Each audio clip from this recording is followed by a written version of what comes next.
জুলাই আন্দোলনে ক্ষমতাচ্যুত পলাতক প্রধানমন্ত্রী শেখ হাসিনাকে মানবতাবিরোধী অপরাধের মামলায় মৃত্যুদণ্ডের রায় দিয়েছেন আন্তর্জাতিক অপরাধ ট্রাইব্যুনাল। এরপর থেকেই টক অব দ্য টাউন, কিভাবে ভারত থেকে তাকে ফেরত নেবে বাংলাদেশ।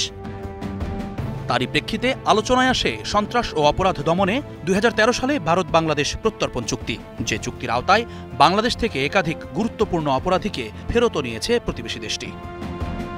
তবে বিশ্লেষকরা মনে করেন, আওয়ামী লীগ ও শেখ পরিবারের সঙ্গে দেশটির ঐতিহাসিক সম্পর্ক বিবেচনায় সেই চুক্তিতে থাকা ফাঁকফোকর খুঁজতে চাইবে ভারত। সেক্ষেত্রে চুক্তির 8-এর এক ধারাকেই বেছে নিতে পারে তারা। এতে রয়েছে, ফেরত চাওয়া ব্যক্তি যদি আশ্রয়দাতা দেশকে বোঝাতে সক্ষম হন যে দেশে ফেরানোর পর তার সঙ্গে ন্যায়সঙ্গত আচরণ করা হবে না, তবে প্রত্যর্পণ অনুরোধ নাকচ করতে পারবে আশ্রয়দাতা দেশ।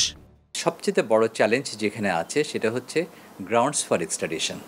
যাকে প্রত্যর্পণ করা হয়েছে সে যদি যেখানে তিনি আছেন তাদের সেই অথরিটিকে যদি কনভিন্স করাতে পারেন যে তাকে যদি প্রত্যর্পণ করা হয় তবে he or she will be treated unjustly, তবে যে দেশে আছে যার কাছে প্রত্যর্পণের জন্য অনুরোধ করা হয়েছে সেই দেশ সে তাকে প্রত্যর্পণে অস্বীকার করতে পারে।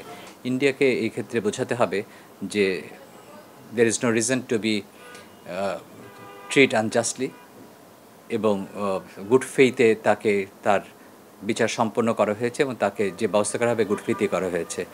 আইনজীবী বলেন, এই চুক্তির আওতায় ফেরত পাঠানো বা না পাঠানো পুরোটাই নির্ভর করছে ভারতের রাজনৈতিক সদিচ্ছা ও কূটনৈতিক শিষ্টাচারের ওপর। আর মৃত্যুদণ্ডপ্রাপ্ত শেখ হাসিনাকে ফেরত না দিলে আইনগতভাবে হাঁটার পথ খোলা নেই ঢাকার সামনে।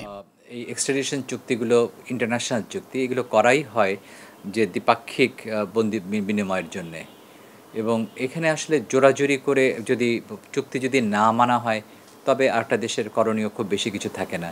সেই জন্য ডিপ্লোম্যাটিক্যালি এগুলোকে ডিল করা, বন্ধুত্বসুলভ আচরণের মাধ্যমে। তবে আইনের দরজা বন্ধ হলেও কূটনৈতিক করিডোর ব্যবহার করে শেখ হাসিনাকে ফেরানোর চেষ্টা অব্যাহত রাখার পরামর্শ আন্তর্জাতিক সম্পর্ক বিশ্লেষকের। বাংলাদেশের প্রতি ভারতের এই ধরনের মনোভাব, যেটা 5ই আগস্টের পর থেকে আমরা দেখছি, সেটা হচ্ছে যে বাংলাদেশ যা করেছে সব অন্যায়। আপনি যদি জেগে ঘুমান তাহলে তো আপনাকে জাগানো যাবে না। জিনিসটা খুব জটিল। আমরা যতই চিঠি পাঠাই ভারত সেটাতে কোনো সাড়া দেবে না। আন্তর্জাতিকভাবে যদি আমরা এটাকে করতে পারি, ডিপ্লোম্যাটিক চ্যানেলগুলো ব্যবহার করে প্রচার করতে পারি, অপরাধের মাত্রা অনুযায়ী তো তাকে করা হয়েছে।